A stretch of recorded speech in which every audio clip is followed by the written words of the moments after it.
ನಮಸ್ತೆ. ನಾನು ಎಸ್ ಉಮೇಶ್ ರವರ ಕಾಶ್ಮೀರಿ ಡೈರಿ ಅನ್ನೋ ಪುಸ್ತಕದ ಬಗ್ಗೆ ಮಾತಾಡ್ತಾ ಇದ್ದೆ. ಅಂದರೆ ಕಾಶ್ಮೀರ ನಮ್ಮ ಕೈ ತಪ್ಪಿ ಹೋಗೋದಕ್ಕೆ ಪಾಕಿಸ್ತಾನಿಗಳ ಆಕ್ರಮಣ ಎಷ್ಟಾಗಿತ್ತೋ ಅದರಷ್ಟೇ ನಮ್ಮ ಅಂದಿನ ಪ್ರಧಾನಿಗಳಾಗಿದ್ದಂಥ ನೆಹರೂರವರ ಕೊಡುಗೆನೂ ಅಷ್ಟೇ ಇದೆ ಅನ್ನೋದ್ರ ಬಗ್ಗೆ ನಾನು ಹೇಳ್ತಾ ಇದ್ದೆ. ಅದಾಯಿತು. ಅಂದರೆ ನಾನು ಹಿಂದಿನ ವೀಡಿಯೋಗಳಲ್ಲಿ ಯಾರು ನೋಡಿಲ್ವೋ ಅವರು ದಯವಿಟ್ಟು ನೋಡಿ. ಇಂಥದ್ದೆಲ್ಲ ವಿಷಯಗಳನ್ನು ಒಂದಷ್ಟು ತಿಳ್ಕೊಳ್ಳೋದ್ರೆ ಒಳ್ಳೆಯದು ಅನ್ನೋದು ನನ್ನ ಅಭಿಪ್ರಾಯ. ಅಂದರೆ ನಮ್ಮ ಕರ್ನಾಟಕದ ಹೆಮ್ಮೆ ಕಾರ್ಯಪ್ಪ ಅವರಾಗಿರ್ಬೋದು, ಹಾಗೆ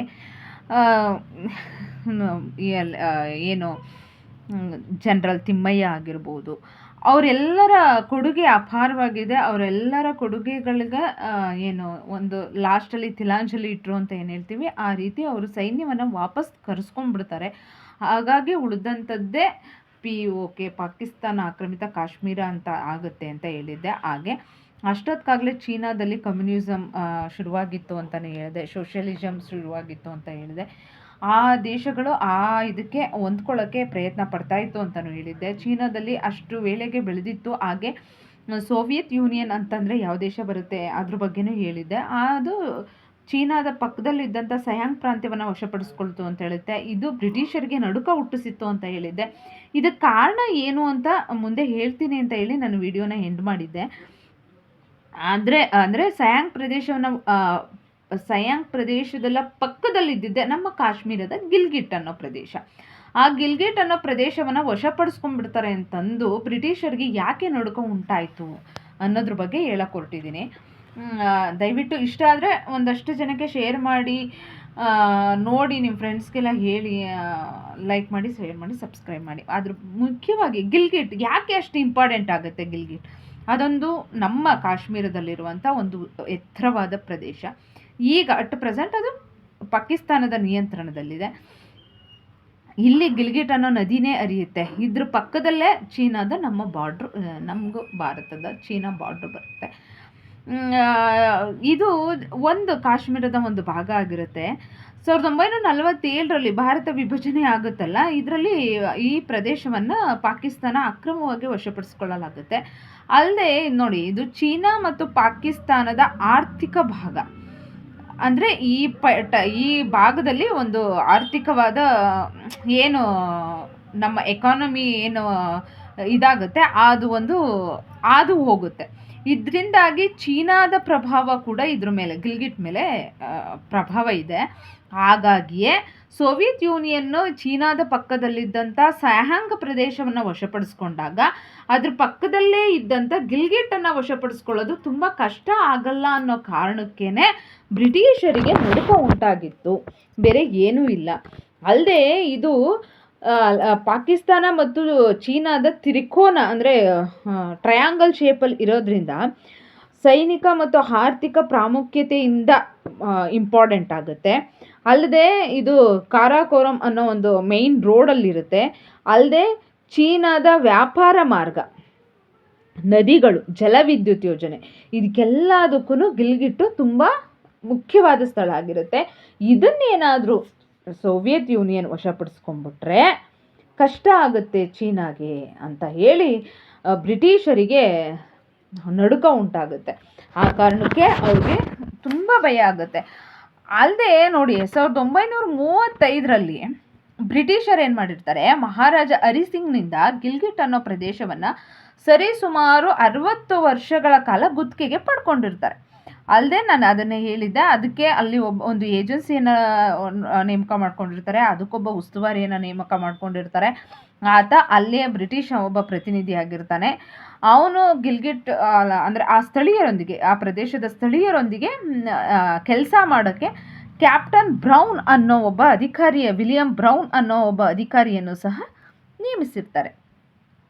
ಯಾಕೆ ನೇಮಿಸಿರ್ತಾರೆ ಅಂತಂದರೆ, ಬ್ರಿಟಿಷರಿಗೆ ನಾನು ಮೊದಲಿಂದನೂ ಹೇಳ್ತಾ ಇರ್ತೀನಿ, ಬ್ರಿಟಿಷರ್ ಮೌಂಟ್ ಬ್ಯಾಟನ್ನು ಯಾಕೆ ಕಾಶ್ಮೀರ ಭಾರತಕ್ಕಿಂತ ಪಾಕಿಸ್ತಾನಕ್ಕೆ ಹೋಗಬೇಕು ಅಂತ ತುಂಬ ಪ್ರಯತ್ನ ಪಟ್ಟ ಅನ್ನೋದಾದರೆ, ಬ್ರಿಟಿಷರಿಗೆ ಭಾರತಕ್ಕಿಂತಲೂ ಪಾಕಿಸ್ತಾನ ಹೆಚ್ಚು ಪ್ರಿಯ ಆಗಿರುತ್ತೆ. ಅದೇನೋ ಅವ್ರ ಪ್ರೀತಿಯಿಂದಲ್ಲ, ನಾನು ಮೊದಲೇ ಹೇಳಿದೆ, ಸತ್ವ ಅವ್ರಿಗೆ ನೀರು ಬಿಡೋಕ್ಕೆ ಹಿಂಜರಿತಾರೆ. ಅವರೇನು ಪಾಕಿಸ್ತಾನದಿಂದ ಏನೋ ಲಾಭ ಏನಿಲ್ಲ. ಅದ್ರ ಬದಲು ನಾನೇನು ಹೇಳಿದೆ, ಸೋವಿಯತ್ ಯೂನಿಯನ್ ಅದರಲ್ಲಿ ರಷ್ಯಾ ಒಂದು ಪ್ರಮುಖವಾದ ದೇಶ ಆಗಿರುತ್ತೆ. ಅದ್ರ ವಿರುದ್ಧ ಹೋರಾಡೋದಕ್ಕೆ ಪಾಕಿಸ್ತಾನದಲ್ಲಿ ಒಂದಷ್ಟು ಆಯಾಕಟ್ಟಿನ ಸ್ಥಳಗಳಿರುತ್ತೆ. ಆ ಸ್ಥಳಗಳು ಬ್ರಿಟಿಷರಿಗೆ ಬೇಕಾಗಿರುತ್ತೆ. ಅಲ್ಲದೆ ಕೊಲ್ಲಿ ರಾಷ್ಟ್ರಗಳಿಗೆ ಹೋಗೋದಕ್ಕೆ ಒಂದು ಮೇನ್ ರೋಡ್, ರಹದಾರಿ ಅಂತ ಇರುತ್ತೆ. ಕಾರಣ ಅಲ್ಲಿನ ತೈಲ ಇಂಪಾರ್ಟೆಂಟು. ಯಾವುದೇ ಕಾರಣಕ್ಕೂ ನಮಗೆ ಏನೇ ಈಗ ಉಕ್ರೇನ್ ಯುದ್ಧ ಆಯಿತು, ರಷ್ಯಾ ಯುಕ್ರೇನ್ ಯುದ್ಧ ಆದಾಗ ಮೇಯ್ನ್ ನಮ್ಮ ತಲೆ ಒಳಗಡೆ ಬರೋದು, ಓಹೋ ಎಲ್ಲ ಎಣ್ಣೆ ರೇಟ್ ಎಲ್ಲ ಜಾಸ್ತಿ ಆಗಿಬಿಡುತ್ತೆ. ಹಂಗೆ ಕೆಲವೊಂದು ತೈಲ ಉತ್ಪನ್ನ ರಾಷ್ಟ್ರಗಳಲ್ಲಿ ಏನಾದರೂ ಯುದ್ಧ ಆಯಿತು ಅಂತಂದಾಗ ಎಲ್ಲರೂ ತಲೆ ಒಳಗಡೆ ಬರೋದು ಮೇಯ್ನ್ ಆಯಿಲ್, ಅದು ಒಂದು ಇಂಪಾರ್ಟೆಂಟ್ ಆಗುತ್ತೆ. ಅಲ್ಲದೆ ಕಾಶ್ಮೀರದ ಗಿಲ್ಗಿಟ್ನಲ್ಲಿ ಹೆಚ್ಚು ಮುಸಲ್ಮಾನರು ಇರ್ತಾರೆ. ಆ ಹೆಚ್ಚು ಮುಸಲ್ಮಾನರು ಏನು ಆಟೋಮೆಟಿಕ್ಕಾಗಿ ಪಾಕಿಸ್ತಾನಕ್ಕೆ ಸೇರ್ತಾರೆ. ಪಾಕಿಸ್ತಾನಕ್ಕೆ ಕಾಶ್ಮೀರ ಸೇರಿದಾಗ ಆಟೋಮೆಟಿಕಲಿ ಪಾಕಿಸ್ತಾನದವ್ರಿಗೆ ಹೆಲ್ಪ್ ಮಾಡ್ತಾರೆ ಅನ್ನೋದು ಒಂದು ಅವ್ರ ತಲೆ ಒಳಗಡೆ ಇರುತ್ತೆ, ಬ್ರಿಟಿಷರ ತಲೆ ಒಳಗಡೆ. ಆದರೆ ಆಮೇಲೆ ಏನಾಗುತ್ತೆ, ಈ ಕಾಶ್ಮೀರದ ಪ್ರಧಾನಿ ಏನಿರ್ತಾನೆ, ರಾಜನ ಹರಿಸಿಂಗ್ ಆಡಳಿತ ನಿಂತ ಮೇಲೆ ಭಾರತದ ಕಾಶ್ಮೀರದ ಪ್ರಧಾನಿ ಏನಿರ್ತಾನೆ ರಾಮಚಂದ್ರ ಕಾಕನ್, ಅವನು ಸುಲಭವಾಗಿ ಪಾಕಿಸ್ತಾನಕ್ಕೆ ಹೋಗ್ತಾನೆ ಅನ್ನೋದು ಒಂದು ಸಹ ತಲೆ ಒಳಗಡೆ ಇರುತ್ತೆ. ಇವನು ಸಹ ಬ್ರಿಟಿಷರ ಅಧಿಕಾರಿಯೊಂದಿಗೆ ಚೆನ್ನಾಗಿ ಒಡನಾಟವನ್ನು ಹೊಂದಿರ್ತಾನೆ. ಯಾರು? ಈ ಪ್ರಧಾನಿ ರಾಮಚಂದ್ರ ಕಾಕನ್ ಅವನು. ಆ ಕಾರಣಕ್ಕೆ ಏನು ಮಾಡ್ತಾರೆ ಇವರು, ಈ ನಮಗೆ ಸ್ವಾತಂತ್ರ್ಯ ಬರೋದು 1947 ನಮಗೇನು ಸ್ವಾತಂತ್ರ್ಯ ಬಂತು, ಅದಕ್ಕೆ 15 ದಿನಗಳ ಮುಂಚಿತವಾಗಿ ಈ ಗಿಲ್ಗಿಟ್ಟನ್ನು ಏನು 60 ವರ್ಷಗಳ ಗುತ್ತಿಗೆಯನ್ನು ಪಡ್ಕೊಂಡಿರ್ತಾರೆ ಆ ಕರಾರನ್ನು ರದ್ದು ಮಾಡಿಬಿಡ್ತಾರೆ ಬ್ರಿಟಿಷರು. ಅವ್ರಿಗೆ ಇಷ್ಟೆಲ್ಲ ಅನುಕೂಲ ಇರುತ್ತೆ. ಏನಂತಂದರೆ ರಾಮಚಂದ್ರ ಕಾಕ ಪ್ರಧಾನಿ ಪಾಕಿಸ್ತಾನದವ್ರ ಜೊತೆ ಆಟೋಮೆಟಿಕಲಿ ಚೆನ್ನಾಗಿದ್ದಾಗ ಅವನು ಪಾಕಿಸ್ತಾನಕ್ಕೆ ಸೇರ್ತಾನೆ ಅನ್ನೋದು ಒಂದು ತಲೆ ಒಳಗಡೆ ಇರುತ್ತೆ. ಆಲ್ಮೋಸ್ಟ್ ಮುಸಲ್ಮಾನರು ಇದ್ದ ಕಾರಣಕ್ಕೆ ಅವರು ಪಾಕಿಸ್ತಾನಕ್ಕೆ ಸೇರ್ತಾರೆ. ಹಂಗಾಗಿ ಪಾಕಿಸ್ತಾನಕ್ಕೆ ಸೇರಿದಾಗ ಪಾಕಿಸ್ತಾನದವರು ಆಟೋಮೆಟಿಕಲಿ ನಮಗೆ ಹೆಲ್ಪ್ ಮಾಡ್ತಾರೆ, ಬ್ರಿಟಿಷರಿಗೆ ಹೆಲ್ಪ್ ಮಾಡ್ತಾರೆ. ಯಾಕಂದರೆ ಅವನು ತುಂಬ ಸಹಾಯ ಮಾಡಿದ್ದ ಮೌಂಟ್ ಬ್ಯಾಟನ್ ಕಾಶ್ಮೀರ ಪಾಕಿಸ್ತಾನಕ್ಕೆ ಹೋಗಲಿ ಅಂತ. ಹಂಗಾಗಿ ಆಟೋಮೆಟಿಕ್ಲಿ ಆ ಥರ ತಲೆ ಒಳಗಡೆ ಇಟ್ಕೊಂಡಿರ್ತಾನೆ. ಆದರೆ ಅದೇನಾಗುತ್ತೆ, ರಾಜ ಹರಿಸಿಂಗನ್ಗೆ ಆ ಕರಾರು ಪತ್ರನ ರದ್ದು ಮಾಡಿರ್ತಾರೋ ಅಲ್ಲಿವರೆಗೆ ಬ್ರಿಟಿಷರು ಏನು ಅಂದ್ಕೊಂಡಿರ್ತಾರೋ ಅದೇ ಆಗ್ತಾ ಇರುತ್ತೆ. ಆದರೆ ಯಾವಾಗ ದೇಶ ವಿಭಜನೆ ಆಯಿತು ಅಂತ ಬಂತದೋ, ರಾಜ ಹರಿಸಿಂಗ್ ಭಾರತ ಪರವಾಗಿ ಹೋಗ್ತೀನಿ ಅಂತ ತೀರ್ಮಾನವನ್ನು ತಗೊಂಡ್ಬಿಡ್ತಾನೋ, ಆಗ ಕಾಶ್ಮೀರ ಪಾಕಿಸ್ತಾನದಿಂದ ದೂರ ಆಗುತ್ತೆ ಅಂತ ಬಂದಾಗ ಈ ಬ್ರಿಟಿಷರು ಹೊಟ್ಟೆ ಒಳಗಡೆ ಚಿಟ್ಟೆಗಳು ಹಾರಕ್ಕೆ ಶುರು ಮಾಡಿಬಿಡುತ್ತೆ. ಆಗ ಅವರು ಇನ್ನೊಂದು ಶುರು ಮಾಡ್ತಾರೆ, ಏನಾದರೂ ಮಾಡಬೇಕಲ್ಲ, ಈಗ ಕಾಶ್ಮೀರ ಪಾಕಿಸ್ತಾನಕ್ಕೆ ಸೇರೋಕ್ಕೆ ಏನಾದರೂ ಇನ್ನೊಂದು ಏನು ಮಾಡಬೇಕಲ್ವಾ. ಅದಕ್ಕೆ ಮೇಯ್ನ್ ಕಾಶ್ಮೀರ ಅಲ್ಲದೆ ಇದ್ದರೂ ಈ ಗಿಲ್ಗಿಟ್ಟನ್ನು ತಮ್ಮ ಹಿಡಿತಕ್ಕೆ ಸಾಧಿಸ್ಕೋಬೇಕಲ್ಲ. ಅದಕ್ಕೆ ಏನು ಮಾಡ್ತಾರೆ, ಗಿಲ್ಗಿಟ್ನ ಸ್ಕೌಟ್ ಅನ್ನೋದಲ್ಲಿ ಒಂದು ಮುಸ್ಲಿಮ್ದ್ರ ಒಂದು ಟ್ರೂಪ್ ಇರುತ್ತೆ. ಆ ಟ್ರೂಪ್ಗೆ ನಾನು ಮೊದಲೇ ಏನು ಹೇಳಿದೆ, ಕ್ಯಾಪ್ಟನ್ ವಿಲಿಯಂ ಬ್ರೌನ್ ಅವನು ಅಧಿಕಾರವನ್ನು ನೇಮಿಸಿರ್ತಾರೆ. ಅವರು ಗಿಲ್ಗಿಟ್ಟನ್ನು ವಶಪಡಿಸ್ಕೊಂಡು ಆ ಸ್ಥಳೀಯರೊಂದಿಗೆ ಒಂದು ಕೆಲಸವನ್ನು ಏಜೆನ್ಸಿಯನ್ನು ಓಪನ್ ಮಾಡಿರ್ತಾರೆ ಅಂತ ಹೇಳಿದ್ನಲ್ಲ, ಅದರಲ್ಲಿ ಕ್ಯಾಪ್ಟನ್ ವಿಲಿಯಂ ಬ್ರೌನ್ ಅನ್ನೋ ಅಧಿಕಾರಿಯನ್ನು ನೇಮಿಸಿರ್ತಾರೆ ಅಂತ ಹೇಳಿದ್ನಲ್ಲ, ಅವರು ಆ ಟ್ರೂಪ್ನ ಸೈನಿಕರಿಗೆ ದಂಗೆ ಹೇಳೋ ಥರ ಕಟ್ಬಿಡ್ತಾರೆ. ಇದು ಮಾಡೋಕ್ಕೆ ಯಾರಿಂದ ಬಂದಿದ್ದು ಅಂತ ನಾನು ಹೇಳಿದ್ನಲ್ಲ, ಬ್ರಿಟಿಷ್ ಅಧಿಕಾರಿಗಳಿಂದನೇ ಮಾಡಿದ್ದು. ಅಲ್ಲಿಂದ ಗಿಲ್ಗಿಟ್ನಲ್ಲಿ ದಂಗೆ ಶುರುವಾಗುತ್ತೆ. ದಂಗೆಕೋರರು ಏನು ಮಾಡ್ತಾರೆ, ಜಮ್ಮು ಕಾಶ್ಮೀರದ ರಾಜ್ಯಪಾಲರನ್ನು ಕೆಳಗಿಳಿಸಿ ಬಂಧಿಸ್ತಾರೆ. ಅದಾದ ನಂತರ ಗಿಲ್ಗಿಟ್ಟು ಪಾಕಿಸ್ತಾನಕ್ಕೆ ಸೇರ್ಕೊಂಡಿದೆ ಅಂತ ಅವರೇ ಘೋಷಿಸ್ಕೊಂಡ್ಬಿಡ್ತಾರೆ. ಹಿಂಗಾಗಿ ಗಿಲ್ಗಿಟ್ಟು ಕಾಶ್ಮೀರದಿಂದ ಬೇರೆ ಆಗುತ್ತೆ. 25 ವರ್ಷಗಳ ನಂತರ ಪಾಕಿಸ್ತಾನ ಸರ್ಕಾರ ವಿಲಿಯಂ ಬ್ರೌನ್ಗೆ, ಅವನ ಇಷ್ಟೆಲ್ಲ ಮಾಡಿದ್ನಲ್ಲ, ದಂಗೆ ಎಪ್ಸಿ ಎಲ್ಲ ಮಾಡಿ ಗಿಲ್ಗಿಟ್ಟನ್ನು ಪಾಕಿಸ್ತಾನಕ್ಕೆ ಸೇರಿಸಿದ್ನಲ್ಲ, ಅದಕ್ಕೆ ಅವನಿಗೆ ಅತ್ಯುನ್ನತ ನಾಗರಿಕ ಪ್ರಶಸ್ತಿ ಸಿತಾರಾ-ಇ ಪಾಕಿಸ್ತಾನಿ ಅನ್ನೋಂಥದ್ದ ಪ್ರಶಸ್ತಿಯನ್ನು ನೀಡಿ ಅವನಿಗೆ ಋಣ ತೀರಿಸ್ತಾರೆ. ಅವನು ಅಷ್ಟು ಮಾಡಿದಾಗ ಅವ್ನ ಋಣ ಯಾಕೆ ಇಟ್ಕೋಬೇಕು ಅಂತೇಳಿ ಆ ಪ್ರಶಸ್ತಿ ಏನಾರು ನೀಡಿ ಅವನಿಗೆ ಋಣವನ್ನು ಸಂದಾಯ ಮಾಡ್ತಾರೆ. ಹೀಗೆ ನಾನು ಮೊದಲೇ ಫಸ್ಟ್ ಸ್ಟಾರ್ಟಿಂಗಲ್ಲೇ ಹೇಳಿದೆ, ಕೆಲವೊಂದು ಪ್ರದೇಶಗಳು ಯಾವ್ಯಾವುದು, ಮುಜಾಫರಾಬಾದ್, ಮೀರ್ಪುರ್ ಮತ್ತು ಪೌಂಚ್ ಪ್ರದೇಶಗಳು ಅಕ್ರಮವಾಗಿ ಅವರು ಆಜಾದ್ ಕಾಶ್ಮೀರ ಅಂತ ಘೋಷಣೆ ಮಾಡ್ಕೊಳ್ತಾರೆ. ಆದ ನಂತರ ಗಿಲ್ಗಿಟ್ ಅನ್ನೋ ಪ್ರದೇಶವು ಸಹ ಕಾಶ್ಮೀರದಿಂದ ಬೇರೆ ಆಗುತ್ತೆ. ಇದು ಏನು ಕಾಶ್ಮೀರ ಊನ ಆಗುತ್ತೆ. ಈ ಪ್ರದೇಶಗಳನ್ನು ಕಳ್ಕೊಂಡು ಕಾಶ್ಮೀರ ಊನ ಆಗುತ್ತೆ. ಇದನ್ನೆಲ್ಲವನ್ನು ನೋಡಿಕೊಂಡು ನಮ್ಮ ನೆಹರು ಸರ್ಕಾರ ಕಣ್ಣು ಮುಚ್ಕೊಂಡು ಏನೋ ಆಟ ನೋಡೋ ಪ್ರೇಕ್ಷಕರು ಏನಿರ್ತಾರೆ ಹಂಗೆ ಕೂತಿರುತ್ತೆ. ಅಲ್ಲದೆ ಈ ನಾವು ಏನೇ ಮಾಡ್ತೀವಿ, ಭಾರತ ಏನೇ ಯುದ್ಧ ತಂತ್ರ ಏನೇ ಮಾಡಿದ್ರೂ ಅದೆಲ್ಲ ಕ್ಷಣಾರ್ಧದಲ್ಲಿ ಪಾಕಿಸ್ತಾನಿ ಮಿಲಿಟರಿ ಅಧಿಕಾರಿಗಳಿಗೆ ತಿಳಿದು ಬಿಡ್ತಾ ಇತ್ತು. ಕಾರಣ ಏನು? ಎಲ್ಲ ಬ್ರಿಟಿಷ್ ಅಧಿಕಾರಿಗಳಿಂದ ಪಾಕಿಸ್ತಾನಿ ಮಿಲಿಟರಿ ಅಧಿಕಾರಿಗಳಿಗೆ ತಿಳಿದೋಯ್ತಾ ಇತ್ತು. ಯಾಕಂದರೆ ಬ್ರಿಟಿಷರಿಗೆ ನಾನು ಹೇಳ್ದಂಗೆ ಕಾಶ್ಮೀರ ಪಾಕಿಸ್ತಾನದವ್ರಿಗೆ ಸೇರಬೇಕಾಗಿತ್ತು ಅಂತ ಹೇಳ್ತಾರೆ. ಇದೆಲ್ಲ ಆಯಿತು. ಇದು ನಮ್ಮಲ್ಲೇ ಜಗಳ ಆಯ್ತಾಯಿತು. ನಮಗೆ ಏನು ಕಾಶ್ಮೀರ ಪಾಕಿಸ್ತಾನ ಆಕ್ರಮಿತ ಕಾಶ್ಮೀರ ನಮಗೆ ಬೇಕು ಅಂತ ನಾವು, ಗಿಲ್ಗಿಟ್ ನಮಗೆ ಬೇಕು ಅಂತ ನಾವು, ಪಾಕಿಸ್ತಾನದವ್ರು ನಾವೇ ಬೇಕು ಅಂತ, ಹೀಗೆ ದಂಗೆ ಎಲ್ಲ ಶುರುವಾಗ್ತಾ ಇರುತ್ತಲ್ಲ. ಈ ದಂಗೆಯನ್ನು ನಿಲ್ಲಿಸೋದಕ್ಕೆ ಈ ನೆಹರು ಅವರು ಇನ್ನೊಂದು ದಾಳವನ್ನು ಉರುಳಿಸ್ತಾರೆ. ಎಲ್ಲ ಮಾಡೋದೆಲ್ಲ ಇಂಥ ಕೆಲಸಗಳನ್ನೇ. ಡಿಸೆಂಬರ್ 23, 1947ರಲ್ಲಿ ವಿಶ್ವಸಂಸ್ಥೆಗೆ ಹೋಗ್ತಾರೆ. ಏನಂತ, ಏನು ನಮಗೆ ಬರಬೇಕು ಅಂತ. ನೋಡಿ, ಇಲ್ಲಿ ಇನ್ನೂ ಒಂದಾಗುತ್ತೆ. ಇದು ಯಾರು ವಿಶ್ವಸಂಸ್ಥೆಗೆ ಹೋಗುವಂಥದ್ದಿರಲಿಲ್ಲ. ಇಲ್ಲಿ ವಿಶ್ವಸಂಸ್ಥೆ ಮೂಗನ್ನೇ ತೋರಿಸುವಂತಿರಲಿಲ್ಲ. ಅಲ್ಲದೆ ರಾಜ ಹರಿಸಿಂಗು ನಾನು ಭಾರತಕ್ಕೆ ಸೇರ್ಕೋತೀನಿ ಅಂತ ಹೇಳುವಾಗ, ಅಥವಾ ಶೇಖ್ ಅಬ್ದುಲ್ಲಾ ಅವರು ಆ ಟೈಮಲ್ಲಿ ಅಧಿಕಾರಿ ಆಗಿರ್ತಾರಲ್ಲ, ಅವರು ಅಷ್ಟೇ ನಾನು ಭಾರತಕ್ಕೆ ಸೇರ್ಕೋತೀನಿ ಅಂತ ಹೇಳಿದ್ವಾಗ ಯಾವುದೇ ಷರತ್ತುಗಳನ್ನು ಹಾಕಿರಲಿಲ್ಲ. ನಾನು ಅದನ್ನು ಹಿಂದಿನ ವಿಡಿಯೋದಲ್ಲೂ ಸಹ ಹೇಳಿದ್ದೀನಿ, ಡೌಟ್ ಇದ್ದರೆ ತಿಳ್ಕೊಬೋದು. ಯಾವುದೇ ಷರತ್ತುಗಳು ಹಾಕಿರಲಿಲ್ಲ. ಅವರು ಏನು ತಮಗೆ ರಕ್ಷಣೆ ಸಿಗಲಿ ಅಂತಲೇ, ತಮ್ಮ ಎಲ್ಲ ಬೇಡಿಕೆಗಳು, ತಮ್ಮ ಏನು ಎಲ್ಲ ಗೊಂದಲಗಳಿಗೆ ತೆರೆ ಬೀಳಲಿ ಅಂತಲೇ ಭಾರತಕ್ಕೆ ಸೇರಿರ್ತಾರೆ. ಯಾರೂ ಹಾಕಿರಲಿಲ್ಲ. ಆದರೆ ಈ ಸಮಯದಲ್ಲಿ ಈ ವಿಲೀನ ಪ್ರಕ್ರಿಯೆ, ಅಂದರೆ ಇದು ಏನು ಕಾಶ್ಮೀರ ಭಾರತಕ್ಕೆ ಸೇರಬೇಕು ಅಂತ ಅನ್ನೋ ಟೈಮಲ್ಲಿ ಈ ವಿಲೀನ ಪ್ರಕ್ರಿಯೆ ಜನಮತಗಣನೆಯ ಮೂಲಕ ಒಪ್ಪಿತವಾಗಬೇಕು ಅಂತ ಏನು ಷರತ್ತನ್ನು ಹಾಕಿರ್ತಾರೆ. ಆ ಷರತ್ತು ಹಾಕಿದ್ದವ್ರು ಯಾರು? ಮೌಂಟ್ ಬ್ಯಾಟನ್ನು. ಈ ಮೌಂಟ್ ಬ್ಯಾಟನ್ ಹಾಕಿದ್ದಕ್ಕನ್ನ ನೆಹರು ಕೇಳಬೇಕು ಅನ್ನೋಂಥದ್ದು ಏನೂ ಇರಲಿಲ್ಲ.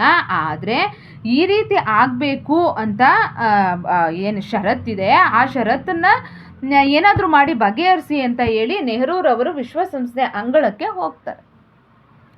ಆ ಅಧಿಕಾರವನ್ನು ಮೌಂಟ್ ಬ್ಯಾಟನ್ಗೆ ಯಾರು ಕೊಟ್ಟರೋ ಗೊತ್ತಿಲ್ಲ. ಅದನ್ನು ಏನು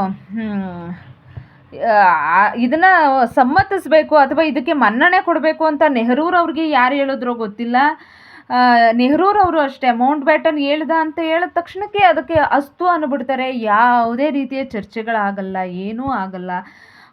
ಒಂದು ರೀತಿ ಅದೇ ಹೇಳ್ತಾ ಇದ್ದೀನಲ್ಲ, ಆ ಟೈಮಲ್ಲಿ ಏನು ತಲೆ ಒಳಗಡೆ ಒಪ್ಕೊಂಡಿರ್ತದೋ. ನಾನು ಹಿಂದೆ ಒಂದು ವಿಡಿಯೋದಲ್ಲಿ ಹೇಳಿದ್ದೆ, ನಮ್ಮ ಮೈಸೂರಿನ ಅರಸರು ಚಾಮರಾಜ ಒಡೆಯರು ಒಂದು ಏನೇ ಡಿಸಿಷನ್ ತಗೊಳ್ಳಿ ಸರ್ವ ಪಕ್ಷಗಳ ಸಭೆಯನ್ನು ಕರೀತಾ ಇದ್ರಂತೆ. ಅಂದರೆ ಒಂದು ಸಣ್ಣ ವಿಷಯ, ಅಂದರೆ ನಾನು ಹಿಂದೆ ಹೇಳಿದ್ದೆ, ಏನು ಶ್ರೀರಂಗಪಟ್ಟಣದ ರಂಗರಾಯರು ಶ್ರೀರಂಗಪಟ್ಟಣವನ್ನು ಮೈಸೂರು ಸಂಸ್ಥಾನಕ್ಕೆ ಸೇರ್ಕೋಬೇಕು ಅಂತ ಅಂದಾಗ ಸರ್ವ ಪಕ್ಷಗಳ ಸಭೆಯನ್ನು ಕರೀತಾರೆ. ಅಂದರೆ ಅವರು ದಾನವಾಗಿ ಕೊಡ್ತಾರೆ ಶ್ರೀರಂಗಪಟ್ಟಣವನ್ನು ಮೈಸೂರು ಅರಸರಿಗೆ.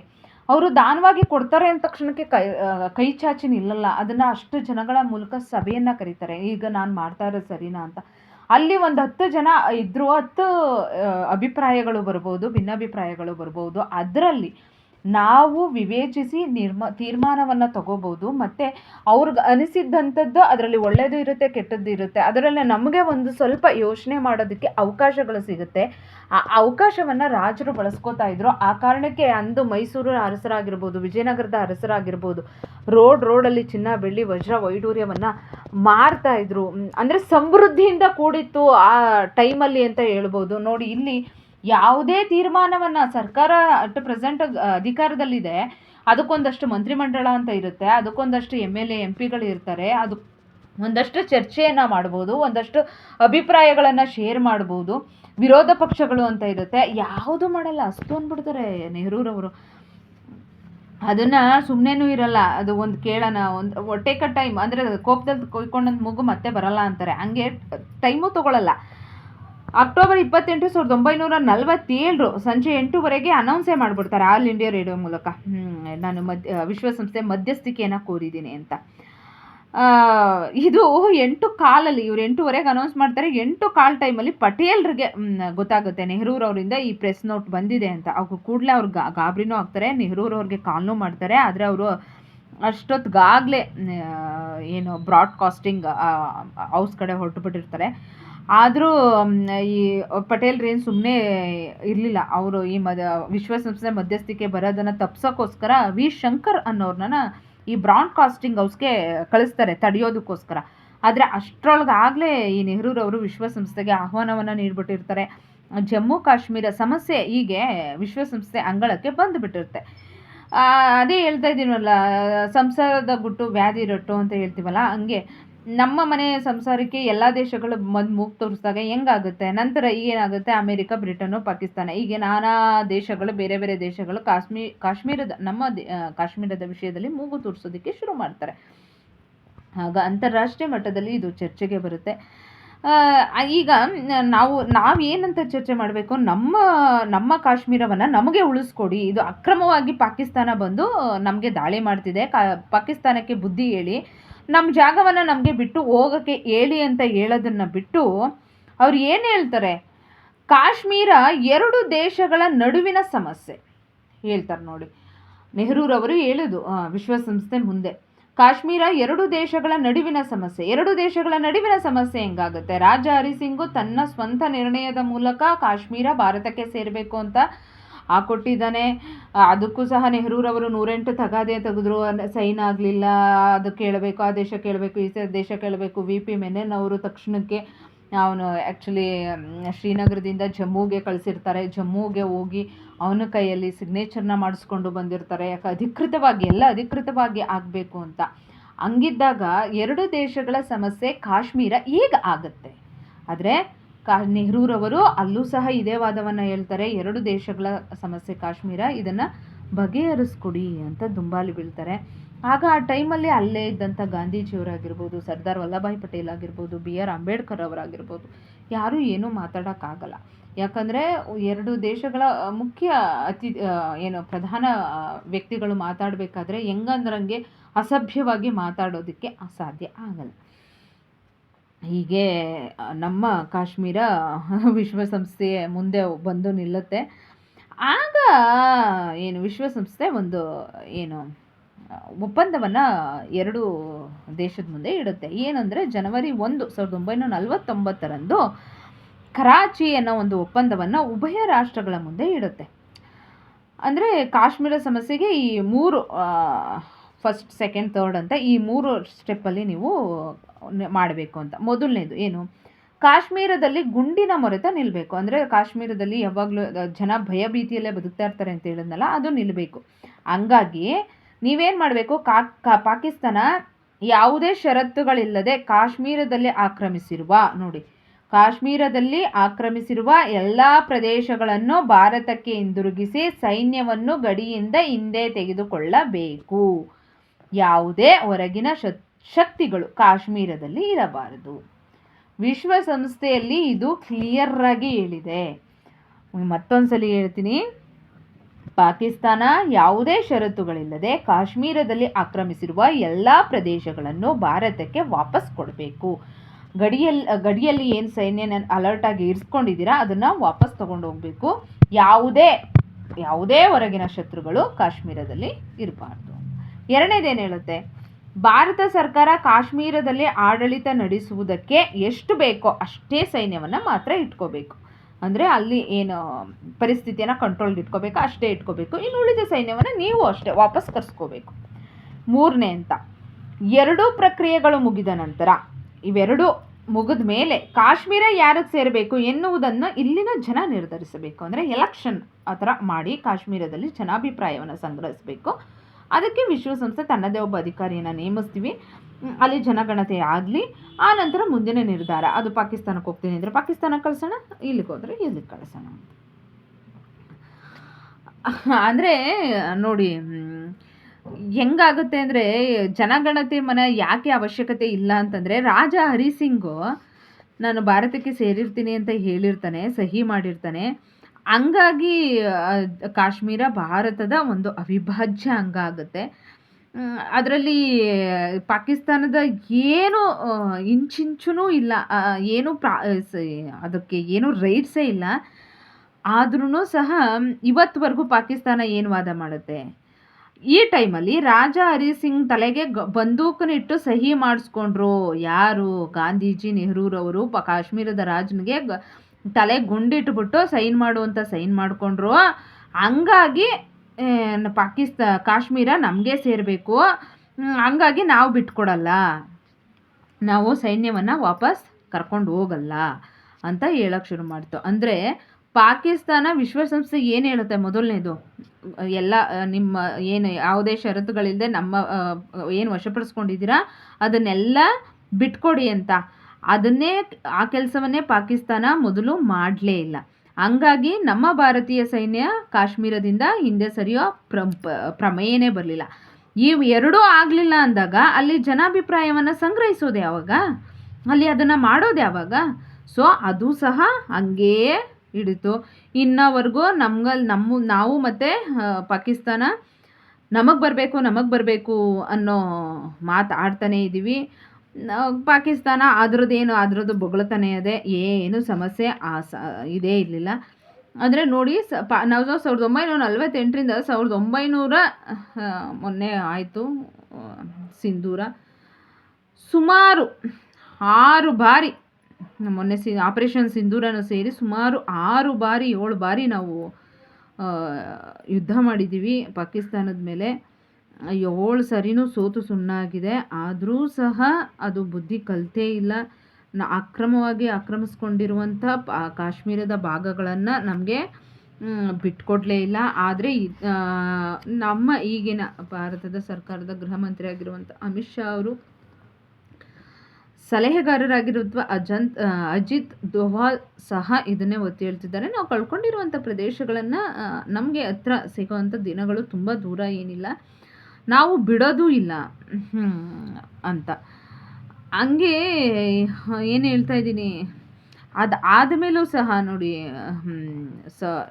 ಏನೇ ಆದ್ರೂ